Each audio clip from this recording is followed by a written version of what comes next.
Bonjour à tous et bienvenue pour ce troisième numéro de Behind the Ring, une interview interactive et participative pour aller à la rencontre des personnalités qui font le monde de la boxe. Aujourd'hui, nous avons l'honneur pour ce troisième volet d'inviter Mohamed Boulakras, entraîneur national Tokyo 2020 de l'équipe amateur de boxe anglaise en préparation pour les Jeux Olympiques, et également responsable du collectif Paris 2024 que je vais accueillir tout de suite pour l'interview.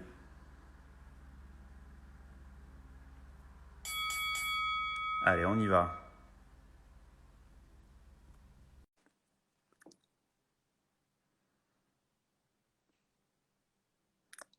Il arrive, le voilà, C'est bon, c'est bon, c'est bon. Attends, je vais tourner. il est là.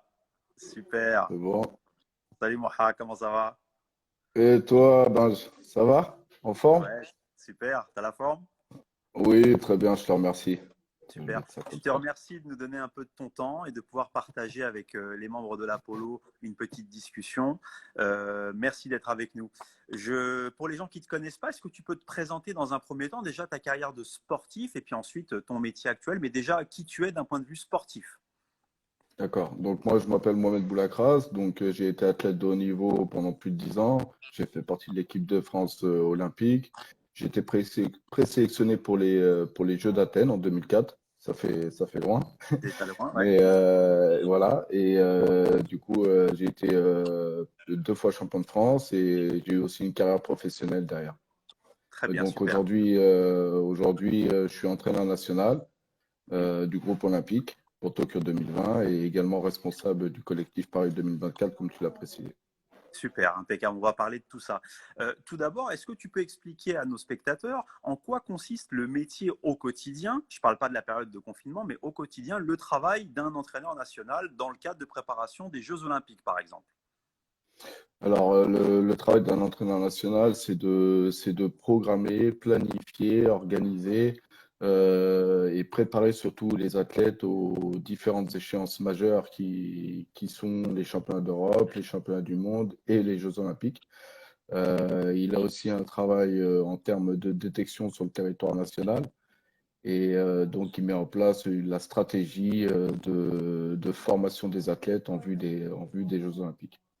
Impeccable. Donc un travail du quotidien de l'entraînement, et également un travail de recherche pour aller trouver les meilleurs potentiels dans le pays Complètement, pour intégrer l'équipe. Super. Tout ça se complètement. passe à l'INSEP, j'imagine? Alors, l'INSEP, c'est la base centrale, bien entendu, hein. Cependant, il y a beaucoup de travail qui est fait également sur les régions. Les collègues sur les régions nous envoient des informations sur des boxeurs, des potentiels boxeurs qui seraient intéressants pour le groupe. Et on échange, on fonctionne sur forme de regroupement et de stage de détection pour repérer les athlètes au fort potentiel.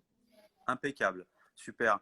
Alors j'imagine que tout est chamboulé avec le confinement. Déjà, peux-tu nous dire actuellement comment ça se passe pour les compétitions qui étaient programmées? Et effectivement, bah, les JO sont décalés. Peux-tu nous expliquer pour ce groupe Tokyo 2020, qu'est-ce qui va se passer dans le cadre notamment des qualifications?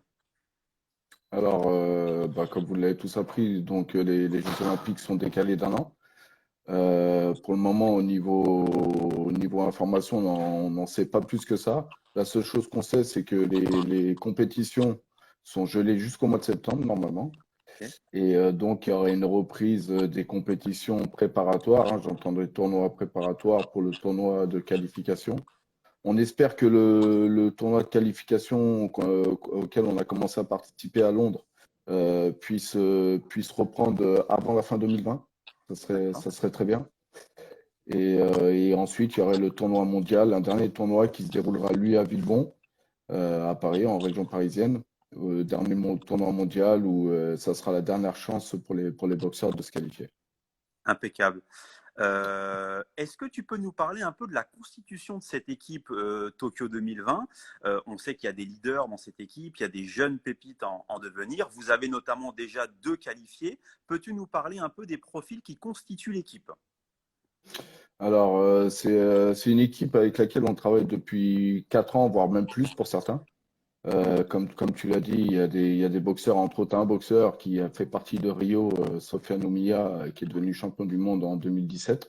avec qui on travaille aussi depuis plusieurs années.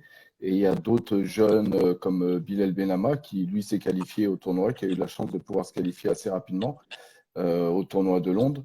Et donc, c'est un groupe, c'est un collectif assez jeune qui, je dirais, qui a moins d'expérience que le collectif de Rio. Oui, Parce que ça fait 4 ans, un peu plus de 4 ans qu'on travaille avec eux. Rio, c'était une double génération entre 2012 et 2016. Et donc aujourd'hui, c'est des boxeurs assez jeunes, mais qui ont su emmagasiner assez d'expérience rapidement. On a fait un très très gros travail avec les collègues en termes de formation, de compétition, de sensibilisation, de formation et d'entraînement pour qu'ils soient au point pour les qualifications. Donc aujourd'hui, on a une équipe qui est vraiment compétitive. mhm, Sincèrement, on est un peu en rage de ce qui s'est passé parce qu'on oui. était parti sur un tournoi qu'on a débuté. Les boxeurs étaient tous au top de leur niveau. On était prêt à faire un gros carton et malheureusement, le tournoi s'est arrêté prématurément. Ouais, ouais, non, on l'imagine. Comment la nouvelle a été vécue par les boxeurs? On imagine que c'est déstabilisant pour eux. C'est déstabilisant et c'est surtout dramatique, dans le Oui, sens où ça fait des années que tu travailles pour ça. Ça fait des années qu'on sait que les Jeux Olympiques, ça sera en août 2020. Ça fait oui. des années que on connaît plus ou moins les dates des tournois.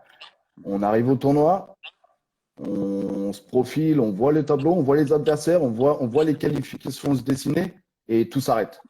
Ouais, Donc, c'est c'est tout le frustrant. travail, les mois, les semaines de travail qui ont précédé cette compétition ont été énormes. On Hmm. était sur les 3 mois, juste sur le premier trimestre de l'année, on était 2 mois dehors. On a travaillé qu'à l'extérieur, entre les tournois, les stages. On a beaucoup travaillé pour préparer cette compétition. Et c'est vrai que c'est grisant, c'est rageant. Mais toujours est-il qu'il faut savoir s'adapter, il faut savoir rebondir. Et on va tout mettre en place pour réussir la reprise de ce tournoi. Il y a une question qui nous vient là de Marie Cazot qui nous demande comment on se remotive justement après ça, après un arrêt brutal. Alors, j'ai envie de dire qu'il faut laisser passer la phase de déception. C'est un peu les différentes phases dans lesquelles on est. Il faut laisser passer la phase de déception. Il faut savoir remobiliser un peu les athlètes, leur dire déjà ce qui est important, c'est que maintenant on sait que les Jeux seront portés d'un an. Donc maintenant, on a quand même de la visibilité. On sait que le tournoi va reprendre. On sait que le tournoi va reprendre là où il s'est arrêté. Ça veut dire qu'en fonction des boxeurs que tu devais rencontrer, bah, tu rencontreras le même. Ah, c'est Donc, bien. c'est juste une interruption. Il faut savoir juste se remobiliser. Les athlètes sont prêts. On les a régulièrement au téléphone. On fait beaucoup de réunions en collectif, en visio avec les collègues. Donc, Ça, c'est un les bon athlètes point. sont prêts. Ils restent toujours mobilisés sur leur projet. Et j'ai envie de dire même qu'ils ont davantage les crocs parce Ah ouais. ils ont envie d'aller jusqu'au bout. Eh ben, super.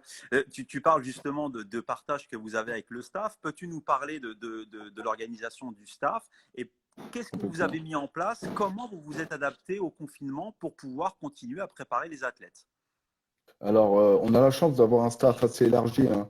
On a déjà, nous, en tant qu'entraîneur, on est déjà 3 personnes avec John Dovey, manager des équipes de Oui, France, manager. et Luis Marano González, responsable Gonzalez. du collectif Tokyo 2020. Donc, on est déjà les 3 entraîneurs principaux là-dessus. On a un préparateur physique qui nous accompagne au quotidien, Hubert. Je ne citerai pas son nom parce qu'il est un peu trop compliqué. D'accord. Le nom de famille, Hubert, il est un peu trop compliqué. J'espère qu'il nous regarde. Je ne sais pas s'il verra, mais bon, il me pardonnera.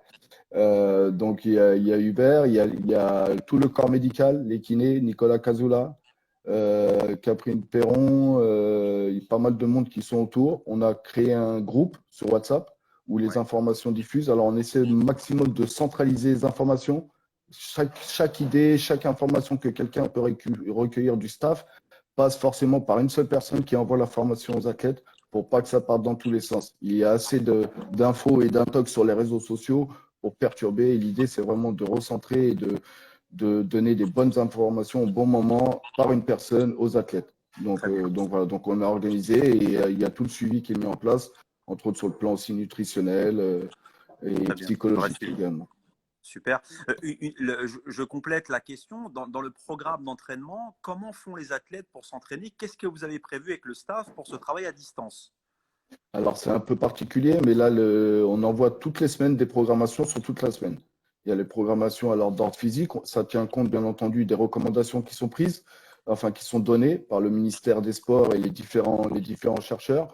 Les séances de sport ne dépassent pas 1 heure de travail à Mhm. intensité moyenne, parce qu'on sait que les intensités trop hautes risqueraient d'abaisser leur défense immunitaire et d'être davantage euh, projetées sur un virus. Donc, on prend en compte tout ça. On a recueilli toutes les informations, ça veut dire matériel, environnement, savoir avec qui ils s'entraînent, comment ils s'entraînent, est-ce qu'il y a un entraîneur ou pas. Donc, en sachant qu'on n'a pas le droit de côtoyer des personnes extérieures. Donc, pour être clair, ce confinement, il est fait en 3 phases. La première phase a été le retour après Londres, en gérant bien sûr l'aspect émotionnel des athlètes, la déception, le temps de se remettre en place, le temps de recueillir toutes les informations. La deuxième phase, c'est celle-ci dans laquelle on est. C'est celle-ci dans laquelle on est, la programmation, le suivi quotidien sur le plan nutritionnel, du sommeil et surtout psychologique des athlètes parce que c'est une période très difficile. On n'est pas tous logés à la même enseigne. Il y a des athlètes qui ont de la famille autour d'eux, il y en a d'autres qui en ont moins, il y en a qui ont la chance d'avoir un père, entraîneur ou autre. Donc tout ça, c'est des paramètres qu'il faut savoir prendre en compte. Et la troisième phrase, c'est la phase de la sortie du confinement, Oui, sur laquelle on est en train de travailler en termes de stratégie avec différents scénarios dans lesquels on est en train d'anticiper. super. Une question qui me vient de la part d'un certain Stéphane Madlena qui nous demande est-ce que vous avez quelle est votre ambition de passer après Rio 2016 avec une super moisson de médailles? Vous devez être plus motivé que jamais pour pouvoir aller battre ce record. Comment vous vous sentez là maintenant? Mais nous sommes plus motivés que jamais, et surtout les athlètes le sont, parce qu'ils savent que les grands frères, entre guillemets, ont fait de beaux On fait résultats à le taf. Rio. On est dans un autre contexte parce que le système de qualification est différent, parce Oui, qu'il y a 2 catégories de poids qui ont sauté. On était à 10 catégories, on est passé à 8 catégories. Mais aujourd'hui, au vu du tableau, au vu du potentiel de notre collectif, on a de grands espoirs pour l'avenir. On a de très grands espoirs pour l'avenir. impeccable. Pour parler de l'avenir, alors je pense qu'il est déjà tout fait pour toi avec les JO de 2020, mais comment tu te projettes toi dans ta carrière d'entraîneur? Il y a 2 Olympiades qui arrivent et notamment une en France. Comment tu vois toi tes projets pour l'avenir à court terme et moyen long terme? Alors, la particularité justement de ces 2 Olympiades dont tu parles, 2020 et 2024, c'est qu'aujourd'hui, on travaille sur 2 Olympiades complètes. Le fait que les Jeux Olympiques de 2020 soient décalés en 2021 fait en sorte que la stratégie change. C'est-à-dire qu'en termes de préparation des athlètes, comme je l'ai précisé sur mon poste, je suis responsable du collectif Paris 2024. Il y Oui, a un travail parallèle qui a été mis en place, mais cette année, on rentre dans l'année de préparation pour les Jeux de Paris 2024. L'important aussi, ouais, c'est Paris 2024. Donc, on arrive à un équilibre de collectif où on avait normalement Tokyo 2020 qui devait finir fin août et repartir sur 2024. Sauf que maintenant, on est sur 2 Olympiades quasiment ouais. associées. On est sur du 2021-2024. Donc, forcément, moi, j'irai jusqu'au bout. J'irai jusqu'à Paris 2024. Tout le collectif avec lequel on travaille, il est très large. On les suit depuis un petit moment. On a Mhm. envie qu'ils gagnent, on a envie de la réussite, on est attiré par ça, donc on ira jusqu'au bout. Pour moi, jusqu'à Paris Super 2024, projet. C'est un vrai projet, c'est le projet. sur deux C'est Olympiades, ça vous laisse le temps de constituer l'équipe et d'aller au bout. c'est un, c'est un vrai projet et je dirais même que c'est un projet et professionnel et personnel et surtout familial parce que bien entendu, les athlètes, il y a beaucoup il y a beaucoup comment dirais-je, de contraintes dans ce métier. Il y a beaucoup de contraintes entre les déplacements, les stages. On n'est pas souvent chez nous, on n'est pas souvent avec la famille. J'ai la chance d'avoir 2 enfants et une femme formidable qui me suivent aussi dans ce projet. Et c'est pas tous les jours évident. Et on ira jusqu'au bout et on a commencé quelque chose, on va le terminer. On va finir. Je te remercie pour ton temps, Mohamed. Tu nous as fait vraiment partager un peu ce quotidien avec l'équipe de France. Tout l'Apollo et tous ses membres vous souhaitent le meilleur pour récolter vraiment tous les fruits du travail que vous avez préparé pour ces 2 Olympiades et on sera à fond derrière vous. Allez les Bleus, comme c'est marqué.